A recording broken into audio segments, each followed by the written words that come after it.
Good evening guys. तो आज আমার ছিল একটা আই চেকআপ ডে। তো আমি আপনাদের সাথে শেয়ার করছি আমার ছোট্ট একটা ইভিনিং রুটিন। তো এখন আমি পড়াচ্ছিলাম টিউশন পড়ানোর পর এখানে আমি রেডি হচ্ছি ডাক্তারের কাছে যাওয়ার জন্য। তো এখানে আমি রেডি হয়ে নিচ্ছি, আমার ড্রেস আপ হয়ে গেছে। এবার আমি হেয়ারটাকে জাস্ট টাই করে নেব। দেন এখানে আমি আমার প্রিভিয়াস ইয়ারের প্রেসক্রিপশানটা নিয়ে নিয়েছিলাম। আমার চোখে একটু প্রবলেম আছে, তো ইয়ারলি আমাকে একটা চেক আপ করাতেই হয়। তো এখানে আমি গাড়ির চাবি নিয়ে বেরিয়ে পড়লাম ডাক্তার দেখাতে যাওয়ার জন্য। আর আমার ঘরে অলরেডি 5:30 বেজে গেছে, আর আমাকে 5:30 ওখানে পৌঁছতে বলা হয়েছিল।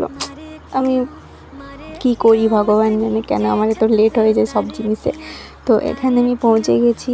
দেন এখানে আমি ওয়েট করছিলাম। ডাক্তার বললেন 2-3 মিনিটেই হয়ে যাবে, কারণ বেশি সেরকম ভিড় ছিল না। তো এখানে আমার চেক আপ ডান, ভেতরে তো ভিডিও করা অ্যালাউ ছিল না। তাই দেন রাস্তায় আমি আস্তে আস্তে দেখতে পাই এই জিলাপিগুলো, ওগুলো আমার ফেভারিট। কার কার ভাল লাগে বলবেন। তো দেন ফুচকা খেয়ে আজকের মতন টাটা বাই বাই।